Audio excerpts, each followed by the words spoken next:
Hey folks, this is Bailey from Dank Wargaming. Hey, this is Heath with Team Table Worldwide. And welcome to the Path to Redemption, the Warhammer 40,000 Dark Angels podcast, where our aim is to provide Dark Angels players with the tactical and hobby skills that they need in order to enjoy this wonderful hobby of ours. Welcome to our first episode of 2024 that's going to kind of blend from the end of the year to the new year because I know I had to do a lot of traveling and work through the holidays. I know Heath did a lot of traveling and work traveling during the holidays. So December just kind of disappeared on us and got away from us. But here we are in January, entering what, year 4 of the podcast. Isn't that exciting? Indeed. I flew and across the international date line. I flew across the date line 4 times in 4 weeks. and I'm flying to New York from Hawaii tomorrow. So I'm going to go from 85 and sunny. I'm going on a beautiful hike this afternoon to it's going to be, I think, I don't know. It was -4 last week, but Yep. Anyway, that's what it's here been we in are. Indiana. Moving on. So this week we got one new release to kind of talk about. But it's very exciting. We have a couple tournament lists. We're going to take a look at some of the preview stuff for that new release that's been out on the interwebs that you can go find on various sites and such as YouTube and Goonhammer. And I think there's probably a Goonhammer review of the new Codex somewhere. But although we're going to kind of comment on what we're seeing, what's out there. We're going to look at the Hobby Challenge carryover from last year from November. Then we'll look at your community comments from the November episode, and then we'll bring it all home so Heath can come freeze with me in the continental United States. So, new release, we've got that Deathwing box. It's big, it's bold, it's glorious. We've got 10 of the new Terminators with looks like 2 upgrade sprues. So this is something I'm really excited about because in order to get hooded heads in the past, you had to spend a lot of money on Deathwing Terminator or Deathwing Knight boxes to get the heads, but now the hooded heads are just coming on these upgrade sprues, along with a bunch of other stuff. Love it. Yeah. This is needed to happen for a long time. And when you look, there's actually specific Blade Guard veteran heads in hoods too. So like the hooded Blade Guard veteran thing is just going to keep rolling. So very excited. The new Deathwing Knights are in there, and then the new Belial is in there along with the limited edition Codex and the transfers. Just awesome box. You got yours pre-ordered already, Heath? I do. My store pre-ordered it for me without me asking. That's the status I have, I guess. So, yes, you are. I did, and I ordered. I ordered the Inner Circle companions and Asmodai, and they basically have anything Dark Angel related. They just kind of put my name down, and nice for the collect. So, that's what's up. Now the question that I'm sure everyone has that we're going to get to later is, should you buy the box? And we'll get there. So we'll get there. But first, we have some tournament lists to take a look at. So we've got this Denver 40K Fight Club January Open, 78-player, 6-round GT in Colorado that took place that first weekend of January. We've got Brandon Roddy. Good on y'all for going out to Colorado in January to play in 40K. Like, holy God, it's cold up there. So and it was really bad. It was really bad that week too. It was really bad. Yeah, people probably almost died. But okay. So for the Emperor, so we got Sneaky but Beefy. So keep these awesome list names coming in. We love it. We've got Ancient Terminator armor with the Blade Driven Deep. He's the Warlord. We've got a Librarian and Phobos armor. We've got Devastator Centurions with las cannons and missile launchers. Another squad of Centurion Devastators with the missile launchers and las cannons. We've got the Deathwing Command Squad. We've got 5-man command squad. Yep. I thought so. When I saw the 210, I thought, oh yeah, that's 5. Let's see, it's double las fusel. With Instigator Bolt Carbine Eliminator Squad, so you can shoot and scoot. And then you've got a Lancer, an Inceptor Squad, a fatty Inceptor Squad of Plasma Eliminators, a tiny squad of Inceptors with Plasma Exterminators, and then another squad. So there's 12 plasma inceptors in this. Nice. And then we have an infiltrator squad with a helix. We've got scouts and scouts with missile launchers and sniper rifles, and then a double whirlwind, and then the Calidus assassin. So this list, interesting in that it deviates from the norm in how the Dark Angels usually play this, because they normally take the blade-driven deep chaplain to go with a fat squad of Deathwing Knights. And that's good. That's a cool list. I played a variant on that like at my game store on Wednesday night, and nice. it wrecks face. This is different because it's the 5-man command squad, right? Which frees up 260 points to do other stuff with. So, and command squads are good, right? They were good. Anyway, moving on. But I think the real thing about this is has evolved to be a fairly normal Space Marine archetype, where you have these double Centurion Devastators, and they do the drop down, walking off the board edge on a fire lane, shoot, pick them back up at the end of the turn, and they can just play whack-a-mole with Centurion Devastators. There's a really nasty Ultramarine variant of this, where they have Uriel Ventress, and so anything that strategic reserves can instead deep strike. But that was a John Lennon list. But the Deathwing command squad makes this pretty good. Now, and like I said, it's an ancient Terminator armor instead of the chaplain, so that gives them the extra OC, so they can push objectives, which is cool, right? And they're shooty, they're fighty, right? Not that shooty, right? The command squad, as he has equipped, is basically a couple storm bolters, and everything else is Thunderhammer, Storm Shield, and Halberd of Caliban, and that kind of stuff. But this list is going to be very good at objective play, right? Those Inceptors are actually pretty killy. Everybody forgets that they're 2 damage overcharged to 3, and they're pistols. So, yeah, and being able to drop 3 inches away and just nuke something is nice. Mm-hmm. So, they make anyway. So, and then double scouts, Eliminator, with Eliminators, and the Phobos Librarian with the Infiltrators. A lot of really interesting ability to move objectives, right? Contest stuff. And you're gonna sit in the no man's land and try and keep your opponent hemmed in with this list. So cool. Yep, he got a 3rd place with this. So congratulations on that. Out of 78 people. Yep, that's a good showing. That's a good showing. Oh yeah, sneaky beefy. Sneaky beefy. I like it. So we have Hammer in the New Year 2024. This is 45-player 5-round GT in Ashburn, Virginia. This also happened that same weekend. We have James Culpepper again. I think I recognized this name when I was like, oh, I know this. I've seen this before. He's got the Gladius Task Force.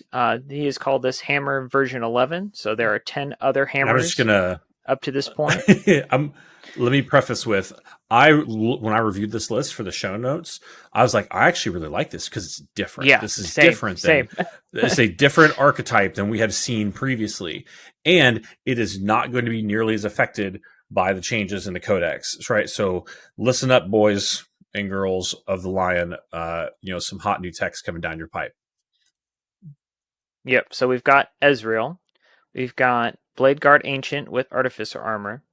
Chaplain in Terminator armor with the Relic Shield, Combi Lieutenant, so the Leviathan Lieutenant, the Lion as the Warlord, and then a Tech Marine. Then we've got 5-man squad of Deathwing Knights, a Lancer, a Land Raider Redeemer, 10 Stern Guard, and then a Thunderstrike. Yeah. So this one is like, okay. What's the point? Like, what's the point of this list? I think that he's going to have the Deathwing Knights with the Chaplain and a Land Raider, and then or maybe in the Redeemer. I'm not really, yeah.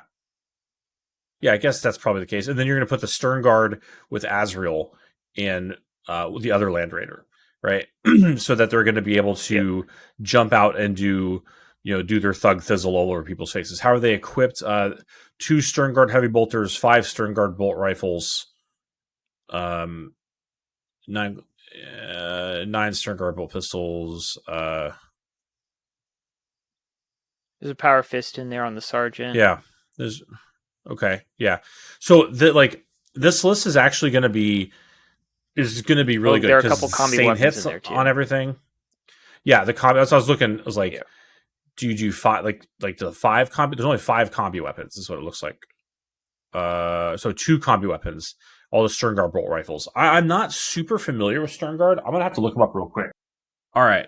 So I got the stern guard veterans. So yeah, the combi weapons are anti-infantry 4-up, devastating wounds, rapid fire. The stern guard heavy bolter is a devastating wounds heavy bolter. So sustained hits 1, heavy 3 shots, strength 5, AP 1, 2 damage. The stern guard bolt rifle is a regular bolt rifle. So 2 shots, AP 1, heavy assault, and it has devastating wounds. So that's pretty good. I'm assuming, and you're throwing Ezreal in there, so everything has sustained hits 1. Right. Yes. So, and then their ability is stern guard focus. Every time you target your Oath of Moment target, you reroll wound rolls of 1. Yep. So that's spicy. Full rerolls and then reroll 1s on top of sustained hits and dev wounds. Yuck. And don't forget, so if you give them chain swords, they have 6 attacks, right, at AP 1, because they're veterans. So I think that this guy, we might have been sleeping on this. Whoa, where did they have 6? Whoa! With the chainsword, the chainsword has 6 attacks. The close combat weapon has 4. Power weapon has 5, and the power fist has 4. Yoicks! Right? So, yeah. Any number of stern guards can have their stern guard bolt rifle replaced with a combi weapon. And every model is equipped with a bolt pistol, bolt rifle, and close combat weapon. So the sergeant. Okay, so it looks like only the sergeant takes the chainsword. Yeah, because I was thinking these guys are assault intercessors. Like, but yeah. But anyway, hey, 5 attacks with 4 attacks with a close combat weapon. That doesn't suck, right? And especially, the best part of the best part of that detachment is that honor the chapter, right? These guys with Azrael rolling in to honor the chapter on some fool. Ooh, you're not gonna like how that works out for you. So I think that's you can jump out of a land raider, jump out of a land raider, just unleash hell, and then charge what's left, and you're gonna be fine. So yeah. Anyway, so there you go. And when you combo the Thunderstrike with that, or with anything, once again, you guys know how I feel about Thunderstrikes. I think they're a mainstay in infantry-based lists. So, yeah, I think this is something you could look out for as a, if you want to run Green Wing in the new era. Obviously, the Deathwing Knights are going to be more expensive. We know that right now, but this is probably those Stern Guard are going to get the Deathwing keyword, right? Right. Yep. Yeah. So, yeah. I think you could probably, I don't know, the Blade Guard Ancient, I think is just an action monkey. It's at this point, there's nothing he can join, right? So yeah. But yeah. Anyway, so there we go. I like this list. I think this has some legs moving forward. Oh yeah, definitely. I'm a big fan. maybe not even in the Gladius task force. But just based on the data sheet changes, this has got some stuff. So anyway, what else we got here? We have the Nottingham 40K Super Major. This was 345 people, 7 rounds. It was January 13th in England, and Liam Calibut with an Iron Storm Spearhead got 8th place, and he had triple Redemptors and a Repulsor Executioner. That's all the information I can pull from Goonhammer. I fortunately have the list right here. Let's go. So here we go.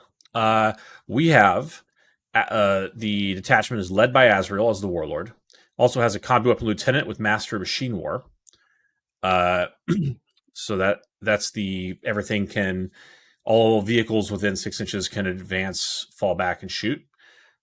He also has a tech marine with target augury web, which is required for this list. A tech marine with adept of the Omnissiah.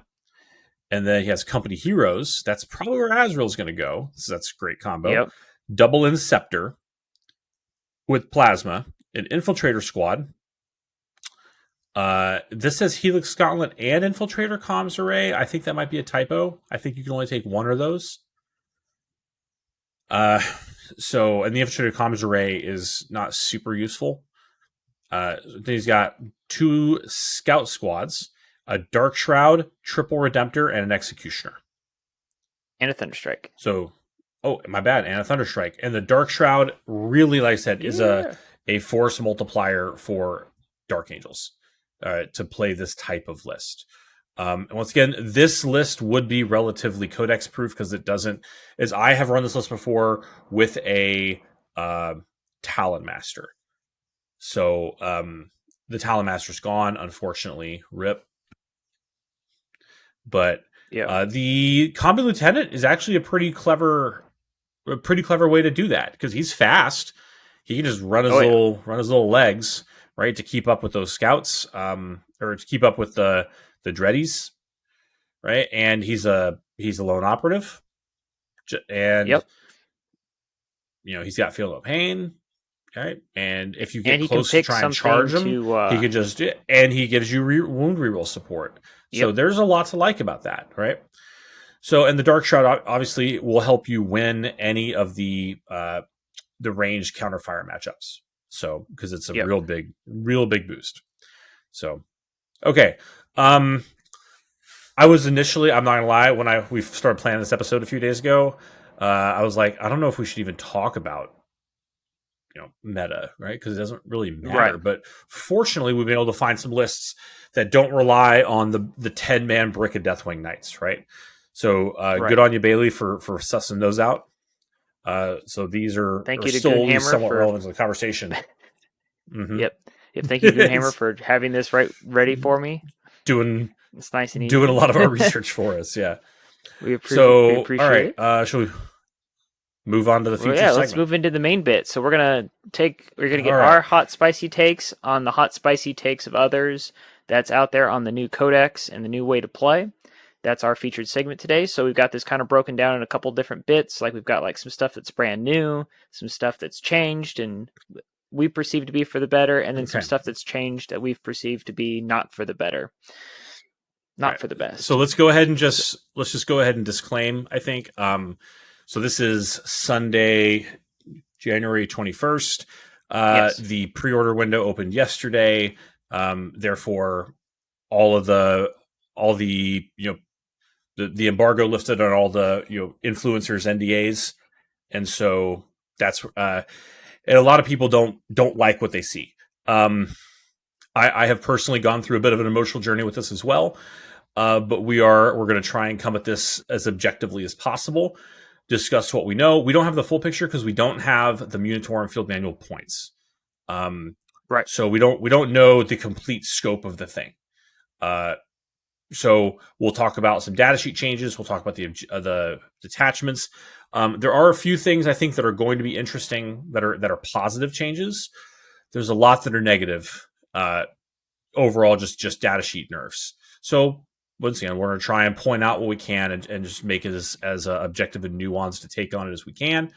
Well, I said, what's our catchphrase at the end of the show, Bailey? Stay loyal, Angels. Got to stay loyal. Stay loyal, Angels. Anyway, all right. So let's hit the detachments. So first things first. 3 detachments in the book. The first one is the Unforgiven detachment. It is effectively unchanged. They changed the name of one of the enhancements, I think, but it has itself is unchanged. So the way you play it will be different based on the change of the data sheets. Not that anybody was playing it really anyway, right? I'll give a shout out to our boy Alan. I think he tried to play it at a big tournament several months ago, just to, for the street cred. And Alan Percival, in our opinion, love you, Alan, needs no street cred. He's always got it. So our two new detachments, we have let's talk about the Ravenwing one first, I think, because we'll probably spend a lot more time talking about the Deathwing one. The Ravenwing detachment is called Company of Hunters, right? So the Company of Hunters. So first of all, let's back up a turn. So there's in all Dark Angel armies, they give the Ravenwing and the Deathwing keyword to certain data sheets. Right. Just by existing in a Dark Angel army, the Ravenwing keyword is gained by all mounted units and flying vehicles.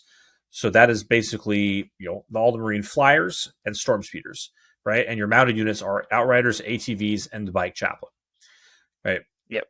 So, and then also the Deathwing keyword is gained by all Terminators, all Blade Guard and their Ancient, all Sternguard, all Vanguard, Land Raiders, Repulsors, the variants thereof, and all Dreadnoughts. So, Samael has the Ravenwing keyword. Deathwing is the keyword for all the Codex characters aside from Samael and the Lion. Why does the Lion not have the Deathwing keyword? I'm actually, from a lore standpoint, I think that's probably appropriate because the Lion is not aligned with the mission of the Deathwing.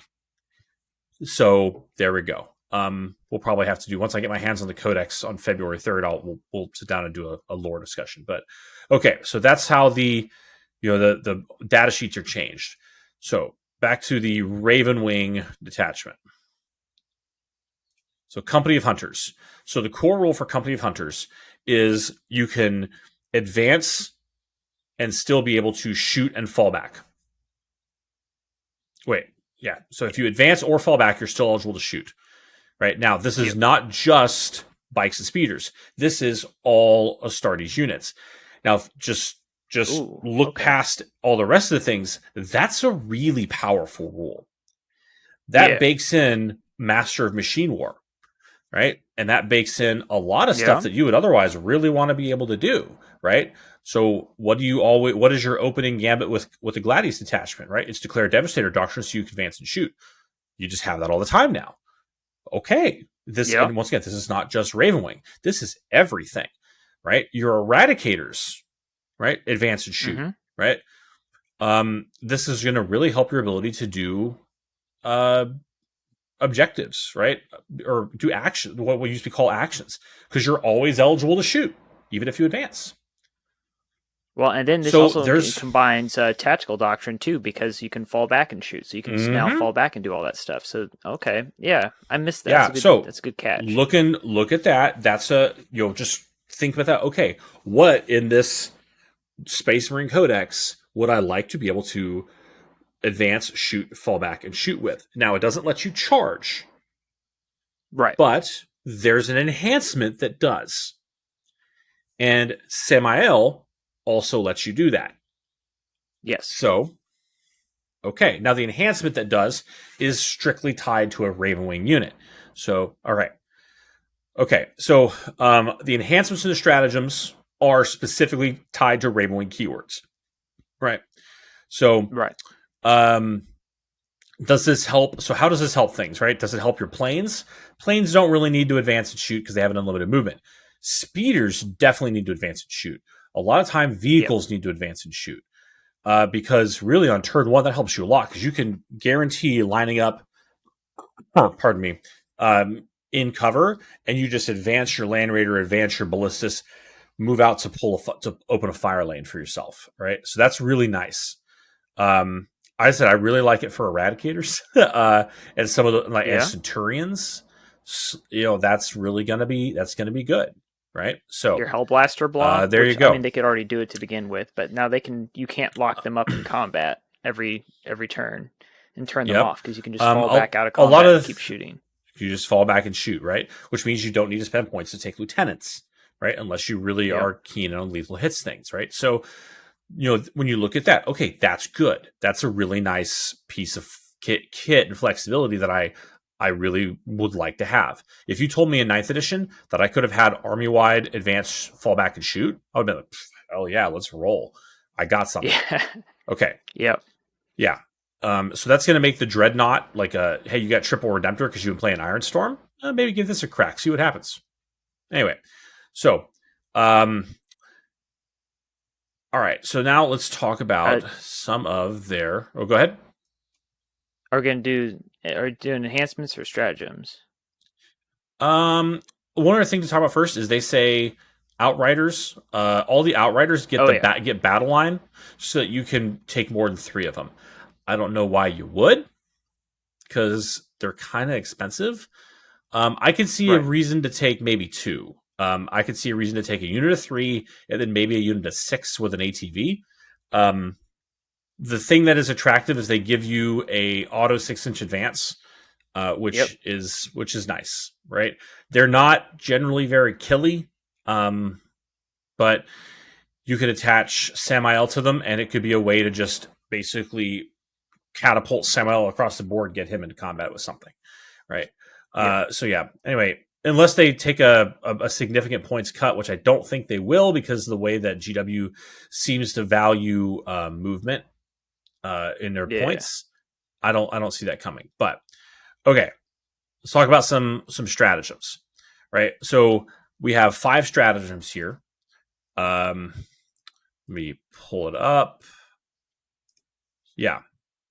So our stratagems, we have 5 stratagems in addition to the normal armor contempt. Armor contempt is armor contempt, right? So we have the one I think that was previewed, which was called Talon Strike. Yep. So Talon Strike, when you're shooting or a fight phase, target 1 Ravenwing mounted unit, right? So you can't do this to a vehicle, right? It has to be a mounted unit, right? Effect. Each time, to the end of the phase, each time the model in your unit targets an infantry character or mounted character, +1 to wound. All right. Okay. All right. So there's something there. Mostly, it's like, so where I see this is the big blobs of Black Knights, right? And just to preview, like, I think one of the most interesting changes that happened, interesting positive changes that happened from the Codex, is that the Ravenwing Command Squad is now a character. So you can take 3, your champion, your ancient, and your apothecary. The champion is the character, and that whole squad can attach to another squad. So you can put 9 Black Knights in one squad, right? With the champion gives them advance and charge. And then they're going to, with those freaking plasma talons, if you get within 12 inches, that's going to be 18 shots, strength 8, AP 3, 2 damage, +1 to wound if you're shooting at something that's a character. That's not a monster or a vehicle, right? Right. So that's going to be, that's got some utility, right? That's a strategic ploy. There's no bike captains that you could attach that get rights of battle, so whatever. Right. Okay. So as far as defensive stratagems, you've got one called High Speed Focus. 1 Ravenwing unit from your army in the shooting phase is targeted, and they're -1 to hit. Yep. Classic. Okay. Depending on the shooting profile, armor contempt may or may not be better. So whatever. Cool. You can stack classy, them. right? You could stack. Depending on you could, right? Because armor contempt's a battle tactic, high speed focus is a battle tactic. If you've got the CP to do it and you really need to not get shot. Now, so high speed focus will be more effective against the things like Tau or Guard, that if you're -1 to hit against a 4 ballistic skill is way more is a much bigger statistical swing than against a 2 or a 3 up, but every little bit can help sometimes. So, okay. So another one we have here called Death on the Wind. In your shooting phase, 1 Ravenwing unit is targeted. You select 1 enemy unit that was hit by 1 or more of those attacks. That unit immediately takes a battle shock test. And if 1 or more Ravenwing units from your army are within 6 inches of that enemy, subtract 1 from the test. Eh. Yeah, I mean, it's for flipping objectives. That's what that's Maybe for. it might flip an objective. It might not. It's I don't know. I don't think that Battle Shock is the mechanic that GW wants it to be or is, and I don't know how to make it that, because the fidelity you have with a D6 based system, even on 2d6, is just not fine enough to really make a unit be reliable, but also Battle Shock be a thing. If you could just say if there was a -2, maybe now we're talking. I don't know, but I don't know. That's one of those probably not gonna come up unless it's like a unit of Chaos Cultists or something, or that's just got a really crappy really crappy one. Yeah. Okay. So here's another one that I find here. This one I think is actually really cool. I like this one. It's called Hunter's Trail. When in your command phase, target one Ravenwing mounted unit. So you can't use this on a vehicle. I initially had thought about that. So this has to be a bike unit. So effect, the objective marker that you were on remains under your control even if you move away. So a bike squad on an objective, you just boop. Hey, that's still my objective. Off you go. Right. This is going to be really nice. I think this one's going to see a lot of play. This is a great turn 1 objective, or turn 1 stratagem. So whether you go ahead.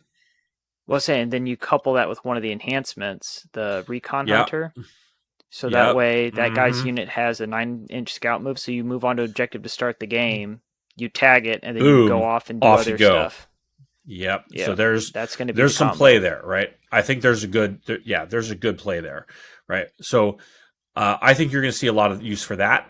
Also, rapid reappraisal. This one's going to take some Galaxy Brain work to figure out how to play with.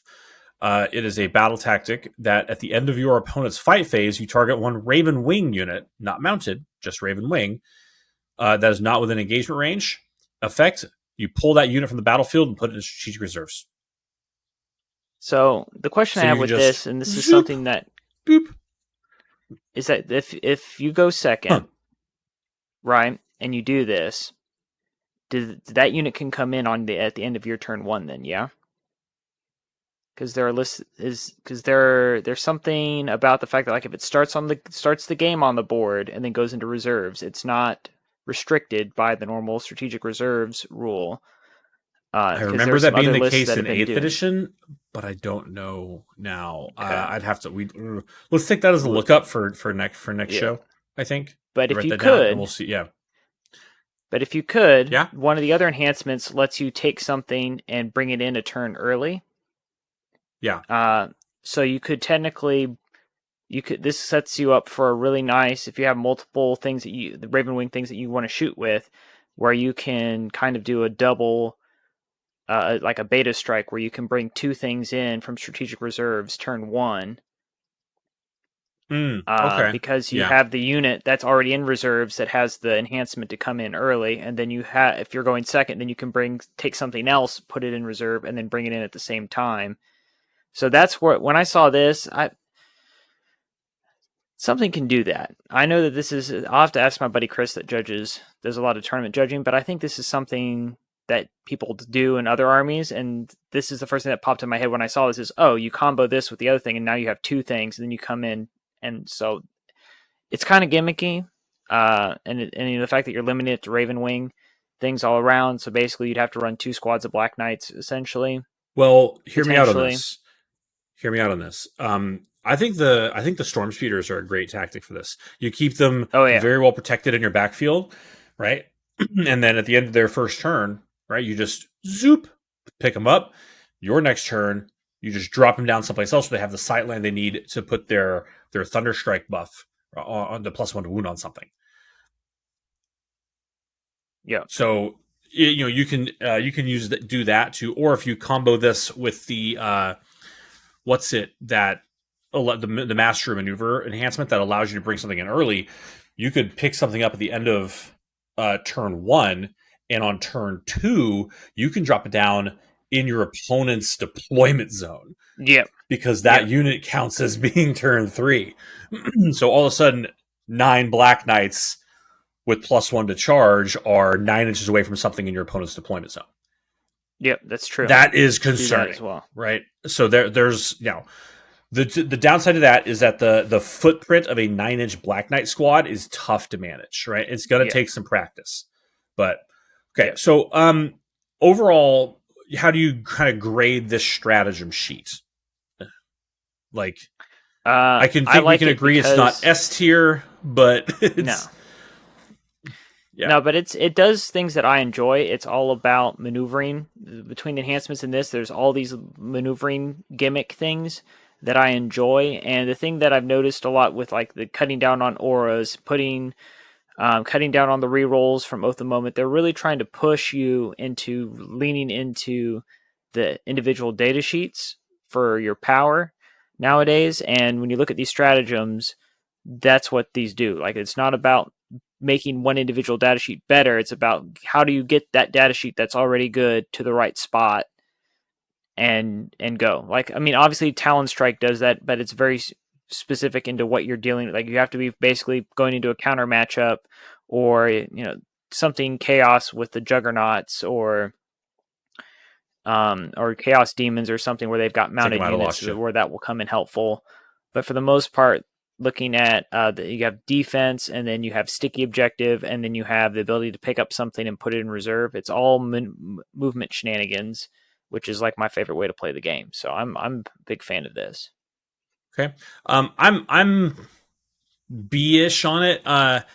Like, look at some of the data sheets or the stratagems that came out with the Codex Space Marines and the Necrons. Like, there's nothing that is a clear boost to killing power. And I think that Ravenwing, that's one of the things that Ravenwing do really need, because Black Knights are damage 1 in combat, right? Like, Ravenwing just aren't good in close combat, right? With damage 1 weapons, you're really not. So, and Samael is like the only thing that really hits hard, right? Chaplains, once again, with an AP1 2 damage weapon, like, So, this is going to be you're the history guy here. What was the 17th, 18th century, like the short range cavalry, like they would charge right at somebody and then wheel with dual pistols and pop, right? The cavalcade. That's kind of what you're going to need to play this army as, right? I know what you're talking about. Like, they're 18th century Italian cavalry. Yeah. So I have some of those guys actually in a box. Right up there. I know I could see when you in my head right now the box cover from Warlord, in fact. But yes, that's what Ravenwing to me have always been. That they're the Dark Angels overall, it's a shooting army. Ravenwing are the shooty bike army. If you want to play melee bike army, you go play White Scars. Like, that's just sort of been the niche for me for Ravenwing. And this really leans into the fact that it is the shooty one, which is why you can fall back, advance, and shoot. You have to pay extra to get charge, but really the only unit you really want to charge with is Samael, and he gives it to you already. So that's kind of where I'm looking at that going forward. I kind of wish that, okay, so they have a stratagem that gives them +1 to wound in combat. Okay, that's cool, right? But they're not going to do, like, they're going to have a real hard time fighting Space Marines in close combat because their weapons are all damage 1. Yep, that's just how it is, which sucks. And then and the fact that Samael gives you advance and charge already, you could just take Gladius Task Force, go into Assault Doctrine, advance and charge, and give yourself +1 to wound against everything. 1. And the Stormlands Task Force does the same thing. It gives you the option for the same thing for a mounted unit to get a +1 to wound. Yep. So, like I at the risk of wish listing, I wish what this detachment needs is a move, shoot, move stratagem. But whatever. So anyway, okay. So that's the enhancements. Like I said, I'm B-ish on it. There's definitely some tools, but like a full bike list is going to struggle using this detachment. You're going to need a couple of bike units, and then some strong support from other stuff. So that's just my opinion at first. Okay, so your enhancements. So 4 enhancements. We have a master crafted weapon. This can be equipped to a Ravenwing model only. Melee weapons equipped by that bearer have the precision ability. I think that the Ravenwing champion already has the precision ability. At least he did in the index. So this is basically only one model can take this, and it's the chaplain. And I don't care if he gets precision. So, but whatever. Okay. So, mounted strategist. Ravenwing model. The bearer's unit is eligible to declare a charge in a turn in which it advanced or fell back. That's useful. Yes. That is useful, right? Again, it has to be the following three, it's basically a Ravenwing command squad or a chaplain, and I can kind of see an argument for either one. So not really. So yeah, that's you can clearly see what you want to do with that. If you attach Samael to a unit, he gives them advance and charge, so as well as the cut off their escape. So third one, master maneuver. This is what was previewed. We've referenced it before. If the bearer's unit starts to battle in strategic reserves, the point value does not count towards the combined limits. And for the purposes of setting up the battlefield, treat the current battle round as being one higher than it actually is. So let me ask you a question here. The way this is actually worded, so the sentence starts, if the bearer's unit starts the battle in strategic reserves, comma, its point value does not count towards the combined points limits for units for your army that are in strategic reserves, comma, and for the purpose of setting up that unit on the battlefield, comma, treat the current battle round number as being one higher than it actually is. I think based on a strict reading of that, that first portion of the sentence, if the bearer's unit starts the battle in strategic reserves, that is a qualifier for the other two effects.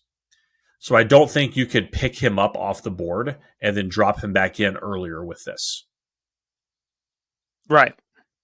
I think he has to start the game off the board. Right. But with the other the thing we discussed earlier. Yeah, you could. Yeah. But you wouldn't be able to do like we said, pick them up on turn one, on turn two, drop them on the deployment in the enemy's deployment zone, right? So that's we talked about that a few minutes ago. I see what you're saying. Now reading the rule, I don't think that is actually what the rule allows based on that. So okay, fourth one, but the beta strike's still there though. Yeah, that's true. Right. Okay, so Recon Hunter, a Ravenwing model only. Models in the bearer's unit have the Scout's 9 inches ability. I think there's some spicy stuff with this. Now, once again, managing the footprint of you're not going to take a 9-man Ravenwing Command Black Knight squad and then put them out in the middle of the board and say, oh, I'm just going to scout behind cover. You can't do that with a unit that big. It's unless you are on player-placed terrain and you develop a tactic, right, for doing that, right? Which, if you're playing at a high level game, you probably will. But this will pair very nicely with the sticky objective stratagem. Yep. And there used to be a Ravenwing stratagem that basically let you do this. That gave you that pre-game move. Remember that Tom Ogden was using a lot. Yeah. So this is basically just letting you do something similar to that again, which is cool. I actually really like that. Yeah, I think it's an interesting way to develop one way or the other. If your opponent realizes you have Scout 9 with bikes, it's just a way to force them to deploy more conservatively. Yep. I don't know.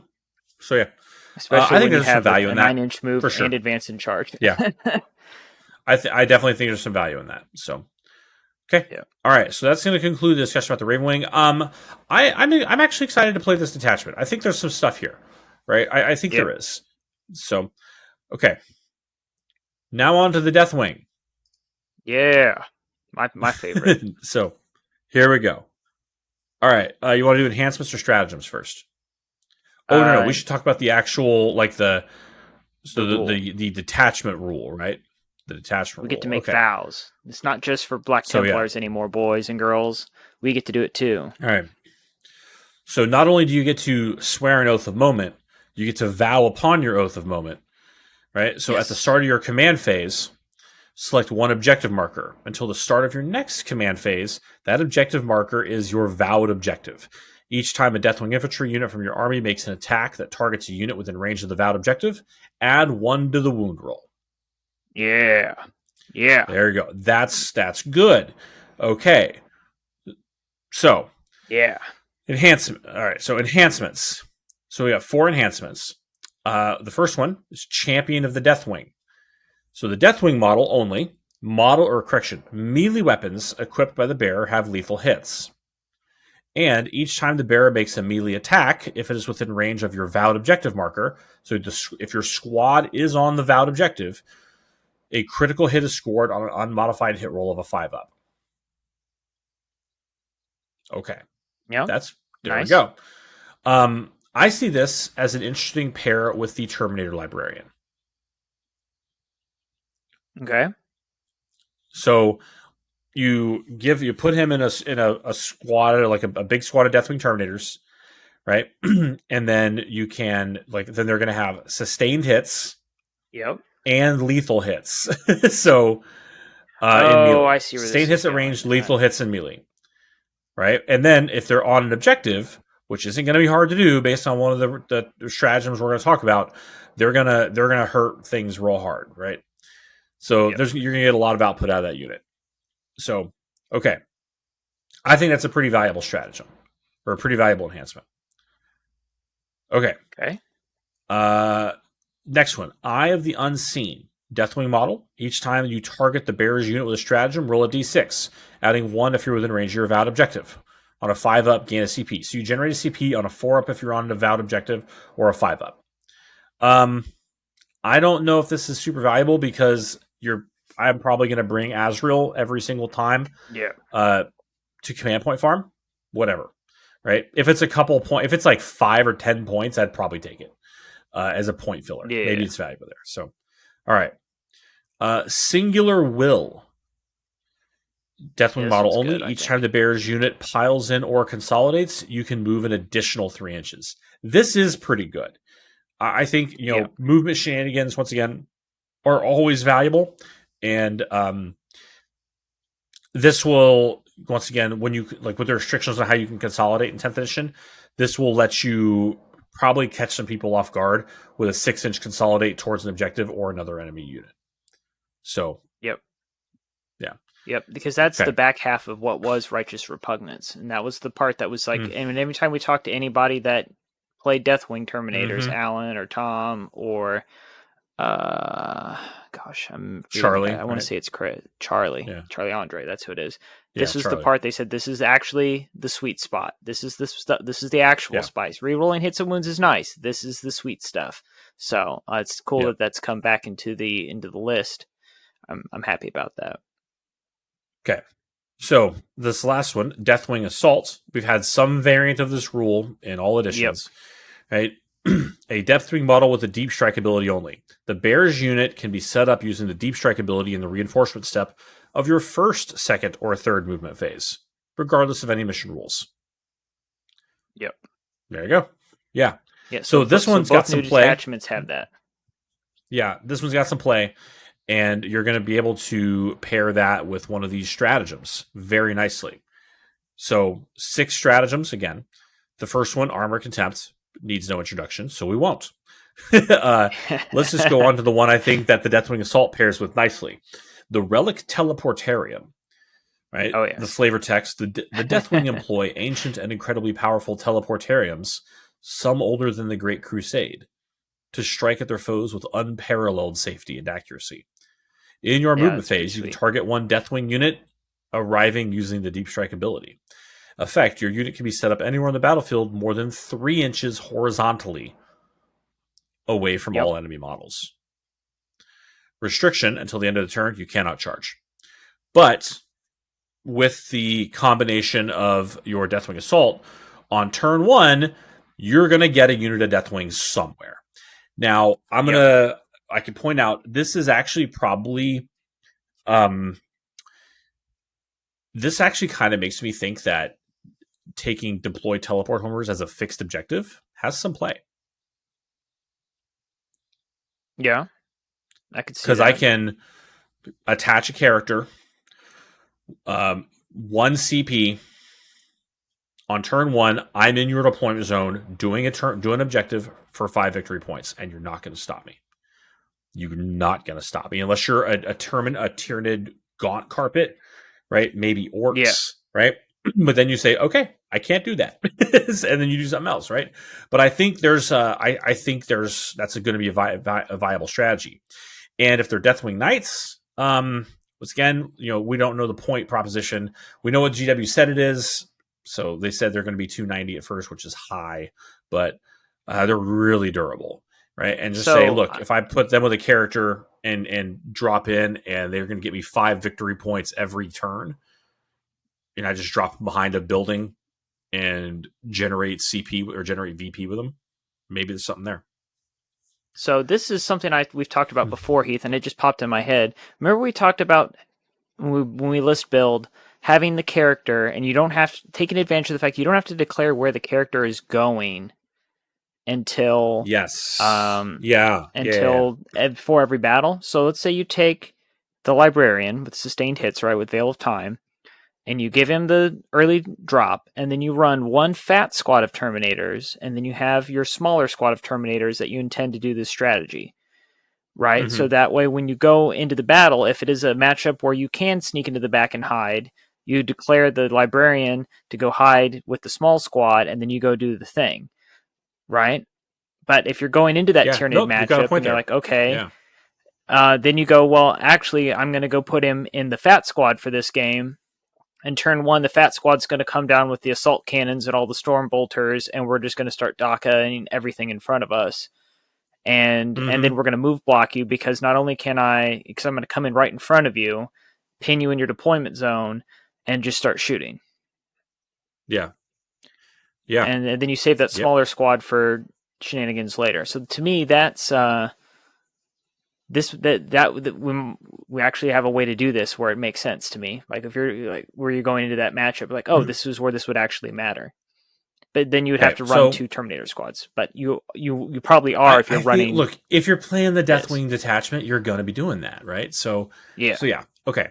So I said, I think this is a great stratagem. There's shenanigans available to you here in this one, even if it's not score points, right? You can move block somebody by just like, hey, guess what? I'm putting 10 Terminators in front of you, 3 inches in front of your line. You are not getting out of your deployment zone, right? And once again, with Oath a Moment, right, all the Deathwing stuff now has a rule that if you are targeting your Oath target, you get +1 to hit. Yep. So, and then that can interact with the Vow target, right? So let's talk about this next stratagem called Martial Mastery. It's an epic deed. When in the fight phase, so in the fight phase, one infantry unit or Deathwing infantry that has not been selected to fight until the end of the phase, each time a model in your unit makes an attack, reroll wound rolls of 1. If your unit is within range of the vowed objective, you can reroll the wound roll instead. Yep. Very spice. Yeah, there we go. So, that's nice. Right, that's good. Now, one of the things about this is there's only 2 battle tactics in this entire list. Armor Contempt and one of the ones we haven't talked about yet. That's an epic deed. Because obviously that's the thing that I would like to be able to use captains to do on multiple units at once, but you can't, right? So, and that would be really powerful with things that can have fight first. But the Lion can't do it because he's not Deathwing and he's not infantry. And you could possibly so one of the other cool consequences of some of the subtle changes they made to data sheets is that all of your characters, all your named characters now have the Deathwing keyword. So Azrael, Lazarus, Asmodai, Ezekiel, they all have the Deathwing keyword, which means when they join a squad, that squad has the Deathwing keyword. Okay. So Hellblasters, led by Azrael, have the Deathwing keyword. Okay, I see where you're going with this. Right? So if you have a unit of Hellblasters on an objective, you can just like, oh crap, they're going to get charged. Okay, that's my vowed objective. You come next to me, you're going to take a punching. Even from these Hellblasters, right? And Yeah. then if you can say that's my valid objective, even your Hellblasters, led by one of your named captains, can charge in. They get +1 to wound because that's vowed and they're Deathwing, right? Or they're led by a Deathwing character, and they're going to reroll wounds with Yeah. +1 to wound. That's good, right? Again, that's kind of the same effect almost that Honor the Chapter has. So there's some play there, right? Just don't, yeah. Yeah. Your Blade Guard veterans get this, right? This means that you Yep. can when you go into the fight phase, you can select the Shield of the Imperium, pop this to reroll ones to save in for your invul saves, and then also Yep. get reroll ones to wound or full wound rerolls, right? Now, if your Blade Guard veterans are led by a Judiciar, they're still Deathwing because they're Blade Guard. They can use this. They have fight first. Yep. So, okay, all right. All Yeah, right. I So like it. I think this is a useful stratagem, right? Okay. So, This requires skill because you got to plan ahead, right, with your once again, vows. But if you, it's not mathematically like powerful. Like I don't know I don't know what they were thinking with that Canoptech Court like stratagem that lets you like just do devastating wounds with Tesla weapons. He's like, oh, this mathematically will do an average of 15 to 20 mortal wounds a turn. Like, oh my god, what? No. So like as we're talking about this, I'm becoming a little more. I'm starting to see what they're thinking. yeah, And this is okay. I'll hold my next question. But okay, so let's talk about the fourth one here. The Wrath of the Lion. It is an epic deed that's in your charge phase. It's a Deathwing infantry unit that just ended a charge move. For 1 CP, select one enemy unit within engagement range of your unit and roll a d6 for each model in your unit. Add 1 to the result if the enemy unit you are targeting is within range of your vowed objective marker. For each 4+, that enemy unit suffers 1 mortal wound to a maximum of 3. So for 1 CP, you basically get a mini tank shock. Do up to 3 mortal wounds.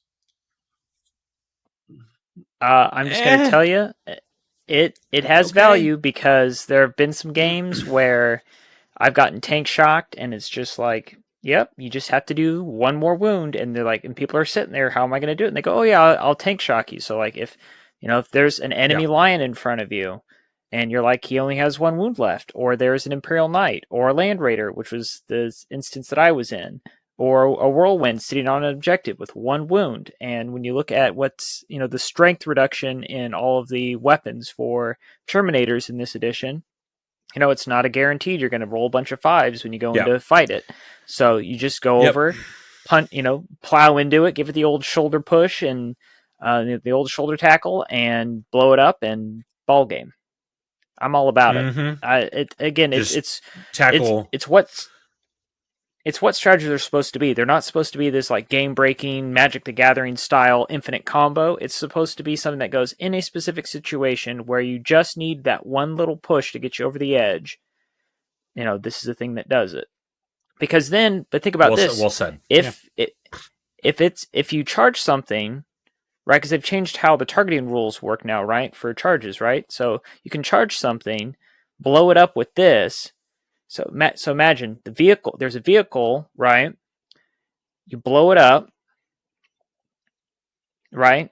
It's got 1 wound left. Okay. The guys get out of the back of it. But because you also have the singular will, you pile in 6. So you blow up the tank, the guys get out, you pile in 6, you fight the guys that were just inside the tank. It is important. That's a good point. Like the fact that this is it's a way to do damage in the fight in the charge phase. And yeah, so you can break a hole into a line, into a bubble wrap, get through, right? Which is what we used to use the Deathwing Assault for in the 8th edition.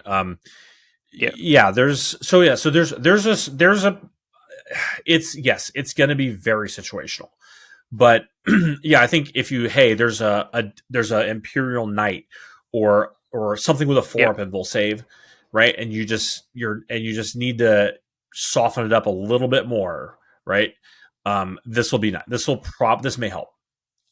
So yeah. Okay. No, I like it. All right.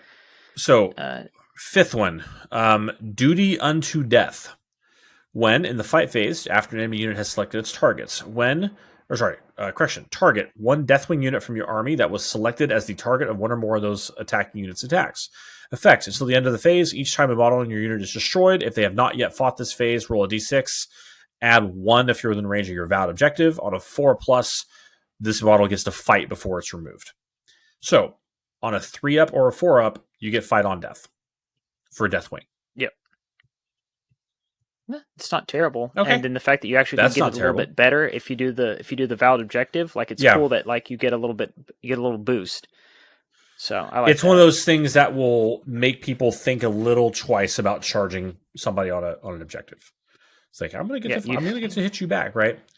I played against a Khorne player on Wednesday night, and that that freaking there's a berserker squad with a master of executions, right? And like they're delicate, but they have a lot of damage output, and they chew through, like that master of executions has an axe that can spike up to 5 damage with devastating wounds. and like maybe if I had fight on death, he would have been a little more concerned about charging me. Probably not though, because it's Khorne. But yeah. So yeah. Okay. All right, unmatched fortitude is our final stratagem here, right? So when your opponent shoots just after the enemy unit has selected its targets, one enemy or one Deathwing infantry unit in your army that was selected as one of the attacking unit's targets is the target of the stratagem. Effect is the end of the phase. Each time an attack targets your units, if the strength characteristics of the attack is greater than the units, subtract 1 from the wound roll. So it's like a mini transhuman only for shooting. Yep. Which is fair. Right? This, I think, is a great. Yep. Yeah. I wish that this was shooting and combat, but it's not. Right. But I think this pairs very, very nicely with the Relic Teleportarium. Right? And those other, like, I'm going to get a Deathwing unit into your backfield. You're really not going to be able to say much about it. Right? And if I'm like, hey, by the way, you're going to be wounding me on 4s kind of at best. Depending on what you're shooting, that's nice.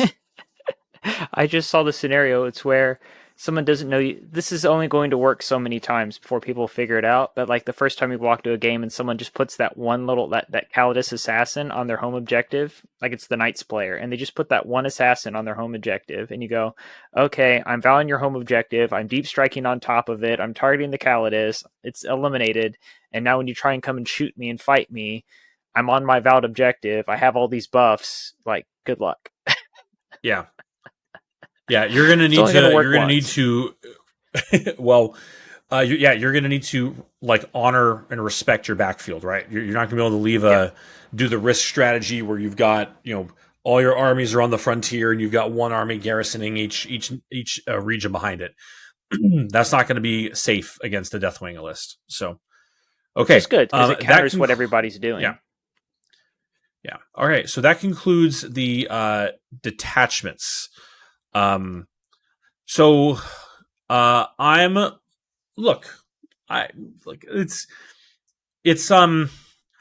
to get the feel that they want the game to not be about killing, and they want people to have units left on the board on turn 4 and turn 5 to counterplay with.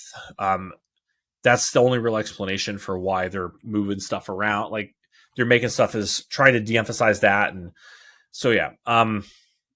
And yeah, you've got the option to do that kind of stuff with this list. You really do. So once again, you can make, I think the vowed objective thing is going to be really interesting because, Hellblasters getting +1 to wound for shooting against something on an objective. Yeah, that's spicy. That's nasty. Stern Guard getting +1 to wound against something on an objective. That's spicy, right? And remember, they reroll 1s to wound against their oath target.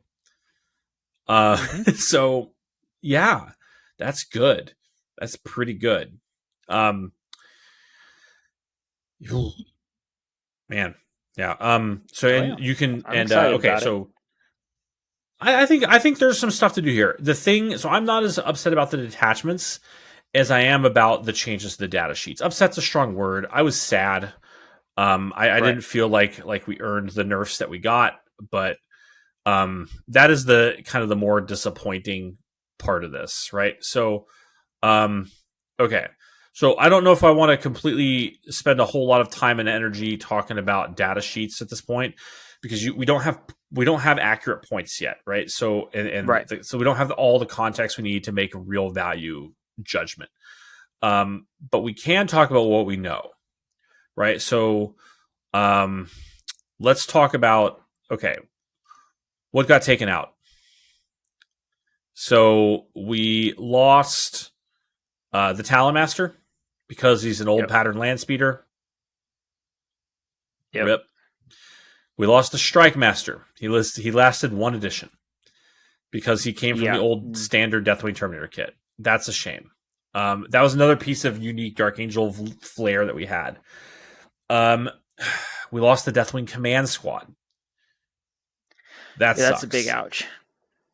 Yeah, that's the one that I'm like, I really actually feel like, hey, that's a bad play, because they invalidated a lot of people's hobby effort, right? Not only because that was like one of the best units we had in 10th Index 6 months ago. You told everybody to go buy and build these kits, and now you don't even nerf them. You just take them out of the Codex. Guys, that's effed up. That's tough, man. Anyway, so I'm gonna assign an F grade to GW for that particular decision. That's a poorly rated. That's a bad play. Don't ever go and invalidate somebody's hobby work. I mean, my whole thing of firstborn Marines that I built 20 years ago, like, okay, I'll take it. You spent 3 editions building lore and to phase them out. Got it. Understand. Not something that you incentivize people to buy and build 6 months ago. Anyway, moving on. So some wargear options have been lost. Yes. The Deathwing Terminators lost their ability. So there was the Deathwing Command Squad and the Deathwing Terminator Squad. Historically, the thing that made Deathwing Terminators unique was the ability to combine shooting and assault weapons or close combat weapons in one squad, whereas the traditional Codex compliant Terminator loadouts were a shooting squad with power fists or a dedicated close combat squad with lightning claws and thunderhammer storm shield. We lost the ability to put lightning claws and thunderhammer storm shield in that kit. I think it's because they're going to stop selling that kit, and the new kit doesn't have it. Yep. So that's the why. It's also why we lost the Deathwing Command Squad, right? Because the Deathwing Command Squad was the same as the Deathwing Night box. Now there's a new Deathwing Night box which doesn't have the Deathwing Command Squad. I don't know. It's whatever. But as one of the things we talked about in the pregame, like some of this has been coming. Like I was talking to Heath that like back in 8th edition, if you remember playing, Storm Shields gave you a 3-up invuln, but then they only gave you a 4-up going into 9th, and then they gave you +1 to your armor save, but then in 10th they took that away and they just gave you +1 to wound. And so it's like and then they gave like all Terminators +1 toughness, and they all got the 4-up invuln just to start out. So this has been telegraphed for some time in the rules, in my opinion, that this was coming, that they don't want us to play with this anymore. Like again, the Thunderhammer used to be neg 3 damage, and then it got down to neg 1 2 damage, and it's just there's just been signs that this is not the way they want the game to go. Plus, like think about other things that had double lightning claws, like Vanguard Vets used to have double lightning claws, and then when you look at what they did in the data sheet for 10th, like that's not even an option anymore. So there's definitely some things that we had a lot of fun with. I'm not gonna lie, had a lot of fun. I enjoyed it, but it's been clear that people there was some complaining about how good that was, and the answer was, well, don't do that anymore. Which is sort of what I feel like has been what you get a lot of in this book, just kind of overall. There's a lot of, you were doing this, and it was fun, glad you had a good time, don't do that anymore. And they just ask us to go back to the drawing board. There's a great conspiracy against Lightning Claws and Thunderhammer Storm Shield. So, okay. All right. So what do we get? We have a new unit. Right, the Inner Circle Companions. Yep. Reporting indicates they can be fielded as a 3 to a 6-man squad, basically as if they attach as if they were Stern Guard veterans. They come with the Deathwing keyword and Tacticus armor, right? So you could put them in an Impulsor, I guess, if you want. Yep. Stat line is a kind of a base Marine save, or base Marine, right? 6-inch move, T4, 3-up save, 3 wounds, leadership 6, OC2. Their little standard they have doesn't really do anything. It just looks cool. Their weapons are a little uninspiring. These Calibanite greatswords have a strike profile, 4 attacks, weapon skill 3, strength 6, AP1, damage 2 with lethal hits, or a sweep profile, which is AP1, damage 1, sustained hits 2. I don't know how a greatsword is AP1, but hey, we're here. And they have heavy bolt pistols. Special rules, they are -1 to hit if they're led by a character, and they are +1 to hit enemies with the character keyword. So they're cool looking models. I'm not sure if they're going to really have a place for me right now. We'll have to see. I think to me, it looks like a meta pick in the fact that if you have something that has 4 attacks, sustained hits 2, I was thinking about Asmodai because he gives you the full rerolls because he's a chaplain to hit. I think I saw somewhere he used to. Yeah. Yep, I agree. Yep. So you throw him because he has 8 attacks in his new profile with the new profile. He has 8 attacks. You throw him in with these guys with his sweep. Then you're re-rolling all these 4s. And you have 6 guys, 6 guys, right? 4 attacks. You're re-rolling all of it, fishing for 6s, looking for all these sustained hits. This is something you need when you're trying to clear out an accursed cultist blob or boys or Gaunts. Plus, you don't have to just play this in a Unforgiven detachment. You can play this in Gladius. Now you can put them in Assault Doctrine, so now everything's -2 AP. And you can +1 to wounds, okay. So now you can run into a Space Marine squad. Sure, you're only doing 1 damage with your sweep, but you can just buckets of dice, strength 6, so you're wounding on 2s, right? Hitting on 2s, wounding on 2s, rerolling the hits. There's ways to reroll 1s multiple ways, based on what detachment you're taking. I don't know. I just feel like there's some play, but it's very specific to your meta. You have to be fighting lots of hoardy things, and you just need dice. Because I always feel like I get swarmed. Like with my Terminators, I just get swarmed with things, and I die. And it's like, I need something sometimes to just go and be like, you know what? This giant blob of conscripts or whatever, whatever the Death Korg of Krieg guys, that there's 20 of them, and they have feel no pains, and they have all this junk that just annoys me. Yeah, just pick it up. Oh yeah, those Deathcore Krieg or those big Chaos Accursed Cultist blobs. Yep. Yeah, I was thinking yesterday. I was like, okay, what if I have like a Land Raider Redeemer, which I'm working on right now. I'm building, some stuff, and like I had a squad of Blade Guard led by Judiciar or something or another character, and then squad of these guys, right? And you can just advance, like move up, and then just disgorge them to do whatever you need. I don't know. So there's a play. There's something we can come up with something. So yeah, we'll see how this plays out. They're going to be -1 to hit, and +1 to hit, and then yeah, don't really know yet. You can throw Azrael in there to give him a 4-up invul save. Azrael with Company Heroes was good. At the current, so the I believe that Azrael will eventually still be able to lead Company Heroes. As of right now, in the new Codex, he can't because the printed version does not include the same language that they FAQ'd to be for the index. Right.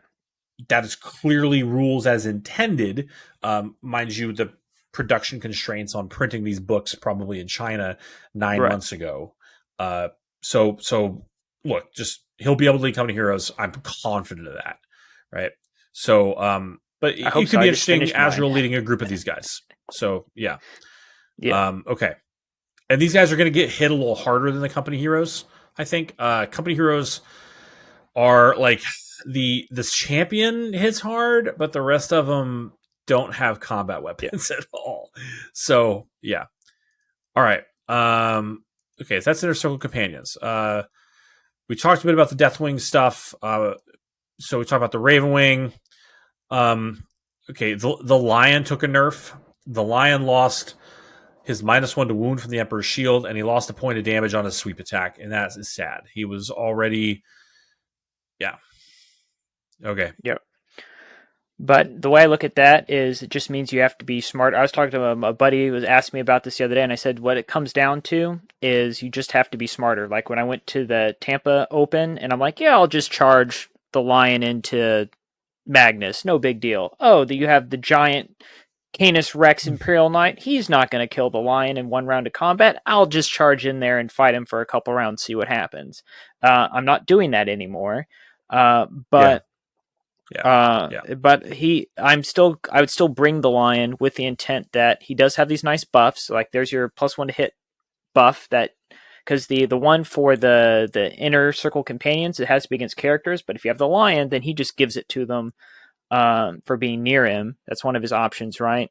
And then you just got to soften up a target so that you know that when the lion charges in, he's going to kill whatever that thing is in one round of combat. He just becomes more of a finesse piece than what he was before. You just can't charge in blindly like I was doing. The thing that's frustrating is that he doesn't benefit from any of the detachments in his own book. He doesn't have the keywords necessary to interact with any of the Ravenwing or the Deathwing stratagems, other than armor contempt. And he doesn't have he doesn't really benefit from the army rules or from the detachment rule for the Deathwing stratagem. And him being able to advance and shoot isn't really a big win in the Ravenwing one. So, I have a final thought on that. Save all this for later. I have a final thought on a lot of this that I think will help you clear some of this up for us. That might be a little low. Okay. At the moment. So that's a sad face. Let me add another downside. So the Landspeeder Vengeance, which I was pretty high on as a great Iron Storm variant, is no longer a recommend. It lost a point of damage on its plasma cannons. Yep. So it's now a damage 1, damage 2 instead of damage 2, damage 3, which is a big blow. Yep. So Azrael Azrael gained the Deathwing keyword, which, as we said before, he will grant to any unity he leads, which is great for that Deathwing inner circle detachment. Okay, another thing I think here is a big win. Ezekiel, right? Get your Zeke back out, because I think he can be back. Right? He's John Wicken in this book. So Ezekiel gains the Deathwing keyword. And most importantly, he has gained the ability to lead intercessors, assault intercessors, stern guard, tactical squads, blade guard, inner circles, and hellblasters and Infernus. So yes, he has learned how to lead. He has learned how to lead Primaris units. So he's no longer limited to only leading Firstborn units. So yes, there we go. Now we're cooking, right? So his Trader's Bane weapon is anti-chaos 2+, and but his Book of Salvation gives a +1 attacks to hit, or +1 attacks for the units that he's leading. Yeah. Right. So that's great, right? So you put him with Blade Guard, right? And they're getting +1 attack. Yeah. That's good. That's really good. That's good. That's real good, right? That's real good. Yeah. And I think he might also be cool for Assault Intercessor. He's going to throw him in that Assault Intercessors, right? Hold up. Assault Intercessors gain the Deathwing keyword if they're led by Ezekiel. So they're gonna, that martial mastery and the vow targets, that's gonna be good. There might be something there, boys. Okay. Well, and the other thing is that if it doesn't have to be a valid target for them necessarily, because they get reroll 1s inherently to wound, and then they have reroll on objectives just anywhere. So you can kind of press multiple objectives at the same time, and then if you're on the Avowed, then they get +1 to wound, so you don't need to you don't have to give them Lance. Yeah. Which I'll tell you that from my experience with Assault and Lance and Assault Intercessors, they can pick up stuff. That's why I feel pretty confident about Inner Circle companions picking up stuff, because even though a chainsword's only damage 1 and their weapons are only damage 1 on the sweep, you could still pick up stuff with the neg 1 damage profile if you put enough into it. You put enough buffs, you throw enough dice. At the end of the day, everything is orcs. Just throw dice at it and it dies. So the other thing that I would like to say about that is 1 damage weapons. I kind of had this thought about the Deathwing Knights, right? Because the Deathwing Knights, their sword profile that we were really excited to know about is a power weapon. It's not even a Mastercraft power weapon. It's just a power weapon. It's a 1 damage weapon. Yes. But so the upside is that really evens out your efficacy into things with feel no pain. Yes. So yeah. So that's kind of like, you get an extra attack with it, right? It hits on 2s, right? It's okay. It's -2. It's strength 6, -2. It's damage 1, right? So you don't lose value into feel no pain like you do with multi-damage weapons. You don't lose value into damage reduction stuff like you do with multi-damage weapons. Those are, like, it's not, I'm stretching a little bit, but okay. So I think Ezekiel is one of the big winners out of this. Ezekiel, the Raven Command Squad, right? Azrael. So Asmodai, his new stuff. So the new Asmodai model. Oh, Ezekiel has another thing he can do. My bad. I'm sorry. I think he could still do this before. He points at a. He can point at in your shooting phase, point at an enemy unit within 18 inches, and they have to take a battle shock test. Engulfing Fear. That's good. So that's good. Yeah. Especially when you got some Reavers in your list. Mm-hmm. Okay. So Asmodai, he doesn't have the Blades of Reason anymore, which is fine. I noticed it was terrible. Yeah. Yeah. They suck. They sucked. So he has a strike profile and a sweep profile. His strike profile is 5 attacks, weapon skill 2, strength 6, AP 2, 2 damage. His sweep profile is 8 attacks, strength 5, AP 2, 1 damage. That's pretty good, right? Yeah. And he is an exemplar of hate. When he is leading a unit, when they make a melee attack, they reroll hits. That is provided to his unit. And he's a feared interrogator. Each time enemy characters within. So at the start of the fight phase, each enemy character within 6 inches of him must take a battle shock test at -1. So that's pretty cool. So your opponent can't use stratagems on them when you fight them. So that's the key there. Yeah, that's what you're trying to do. It's not I want to take the objective from them. It's all the other stuff that you can't do while you're battle shocked. Yeah, you don't get to fight on death. You don't get to give yourself +1 to wound or +1 to hit. Or I like that. Yeah. That's good. So he has a 6-inch characters take battle shock tests. That's pretty cool. And when he kills and it destroys an enemy character with melee, you gain a CP. Yep.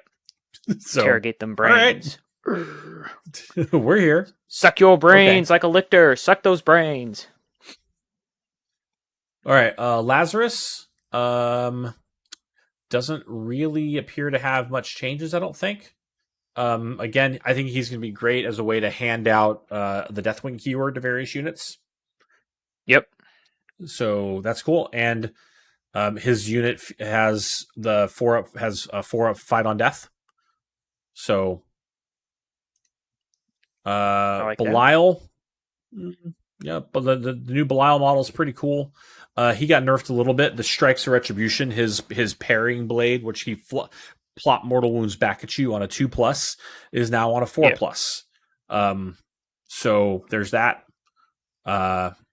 Which was probably fine. Like it was a little nuts, but sure. Okay. That's basically all we really have to talk about, I think. Once again, we don't have the full picture of the points. So one thing that we do need to mention is that all the Terminator squads got teleport homers this edition, because it used to be you got teleport homers or you got Watchers in the Dark, and now you get both. So I feel like that is a good that's a good win for us as a group.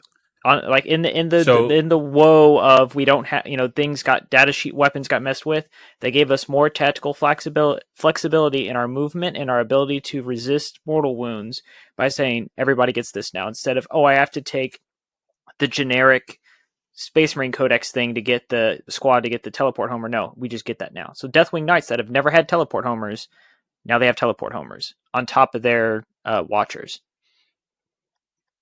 yeah, so you can that gives you some more more options for rapid ingress and stuff like that.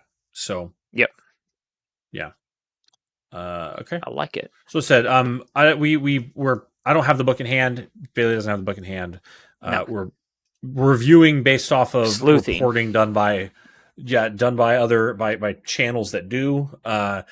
And so we'll be back in a few weeks with a more comprehensive, once we've had some time to talk about it. This conversation has sparked some ideas. I do like the idea of a Deathwing assault intercessor squad. That's pretty good. Coming in hot out of a Land Raider, ready to just mess your face up. So yeah. Okay. So it's just as we're kind of filling into our final notes here.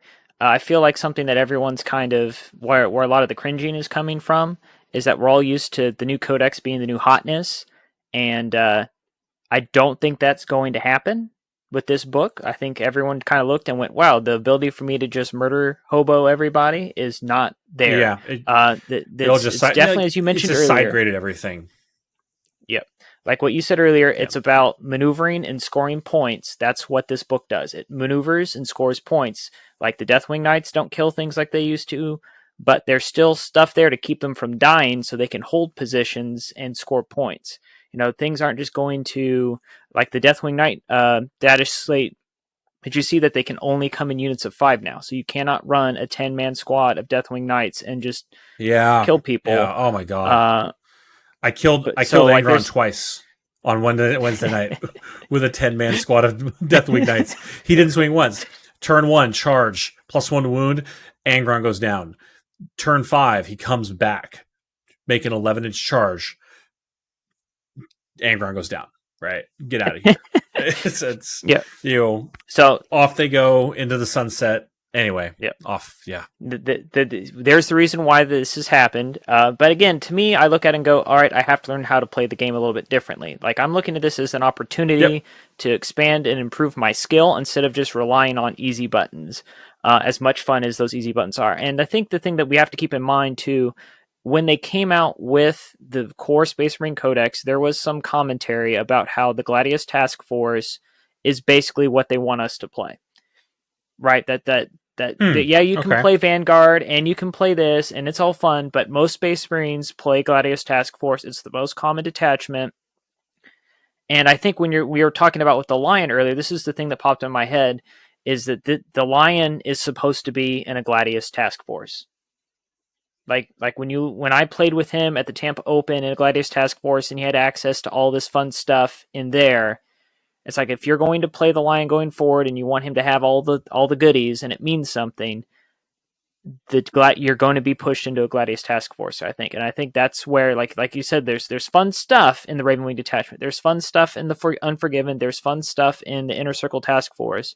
But at the end of the day, the Gladius Task Force is going to still be viable, and I think that's done intentionally, just based on their own words. Games Workshop's own words. They told us that. Yeah, I just I wish that they had left one more layer of rules in 10th edition, right? Like, if I could play the Gladius, Task Force, but felt like a Dark Angel without having to have Dark Angel data sheets. Like, if I had a chapter tactic and was a Gladius Task Force, right, I'd be really happy. I'd be really happy if they said, hey, you're a Dark Angel, and then you get Dark Angel rules, no matter a Dark Angel chapter tactic, no matter what detachment you play. This would have felt a lot like, because I feel like you're relying on the unit unique data sheets to evoke the character, bring of the chapter, spice, yeah. Which makes me feel like armies that don't have unit unique data sheets like how do they feel? Like how do White Scars players and like Salamanders players and people that don't Right. have significant amounts of unique data sheets, right? Like, how do I know you're playing Iron Hands? You don't have Iron Father Pharaohs? I don't know that. I don't know the answer to that question. Right. So that's probably my biggest complaint about this is that, like, I think one more layer of rules between the detachment this would have kept the flavor of the Space Marines. But hey, we're here, so whatever. Yeah. Wish listing doesn't really do any good. I just need to get that off my chest. Anyway, Yeah, no, it's fair. look, I think we need to let's move towards getting this All out of right. here because I kind So of got a thing I monthly need to do. challenge. So We did some cleanup. I think that was the plan for November. So I got in my Leviathan box and I built my Biologus. I haven't painted him yet. okay, nice. I built my the new shooty dreadnought, and because I just can't ever remember how to pronounce the name correctly, but I built him and I started painting the ballistus. I started building or painting him today. So that's what I did leading up to what would have been the December episode. As I got in my Leviathan box and went, yeah, I should probably build some of this. It's been sitting here for a couple months. That was my accomplishment. I think I built a chaplain. I have been working on a Land Raider. So I have a Land Raider kit. Yeah. Right. Here's my Land Raider. Right. And I added some of those. What was it? There's some site I ordered some resin Dark Angel bits from. You can see the detail on the side panels there. Right. Yeah. That I've added. And then I wanted a Land Raider Redeemer, but I couldn't find a Land Raider Redeemer. So my friends printed me some Flamestorm cannons, but they came with they weren't sponson mounted. They were like World War I sponson mounted, like fixed. And to get them to pivot, I had to cut apart some pieces from something that could pencil mount and then glue it onto there, so it's green stuffed on there, and then all this, and then I went through. See, that's fun. And I made made it to be able to do this. Boop. So I magnetized the sponsons. Oh, clever! I see. This is why we have this section of the show, so we can learn these clever things. Also, because I had to manufacture these little fuel tanks for the Flamestorm cannons out of green stuff. They're not the cleanest. They look good, but they will get the job done, right? And I worked on I had the little plastic barrels. Like I was going to try and make this one. Like I drilled holes in it, but it's too big to fit on that sponson. Oh my god! It was an effort, right? No, so I understand. That's where I'm at with that. But yeah, so I should, once I get back from travel next week, I don't have to go on travel again for a month. I think I'd be jumping, bro. Anyway, so that's what I did. Hopefully I can get this thing painted up because I like that dude's list, that double Land Raider. Like if I could do double Land Raider with Hellblaster, Sternguard, Assault Intercessors, all led by Deathwing characters, and run it as an Inner Circle attachment, I think there's something there that could be fun. I'm actually excited. I'm glad we had this conversation because it has shown me some of the things that I can do with this book, and I'm excited. And that's how we have to look at it. What can we do? Not what we can't do. Yeah, because we can't. Got to have that our PMA. We're not gonna change it, right? This is not within our circle of authority to change in the short term, right? You can obviously go provide comments to GW, right, at their comment, their feedback. If you want to go look at the Dark Angels Reddit, Unforgiven Reddit, there's a pinned comment about, hey, go provide your respectful, constructive comments here. Don't get on any watch lists, bro. Especially not international watch lists, right? But yeah, listen, we'll dive back into the data sheets next week or in a few weeks once we have book in hand and some points and have maybe a little bit more context, right? But overall, I think this was a valuable conversation. Awesome. All right. Speaking of conversations, we've got the community. Oh, what do we want to do for next month before we go to community interaction? I don't know. Um, maybe we should do a Ravenwing or a Deathwing unit. I don't know. What do you think? Awesome. I got a Deathwing captain from Leviathan. I got to finish. I've started him. I'll finish him. That's the motivation. Okay. See, I just need the motivation. I'll either go ahead. I was going to say, because I need that motivation, because right now I have like a giant unit of mounted Union cavalry for American Civil War. I have a giant unit of dismounted cavalry behind me. I have an entire battalion of French Napoleonic Middle Guard infantry, and then I have 9 dwarves for Old World. So like, there's a lot of competition for my time, and it's like, if I don't have the hobby challenge every month, I'm not going to paint Dark Angels. So it's like, I need this to keep me going. And as long as I'm getting one thing done a month, I feel like I'm not wasting, I'm not wasting my hobby dollars buying Dark Angel stuff. Sure. Okay. So, well, I think I'm down with that.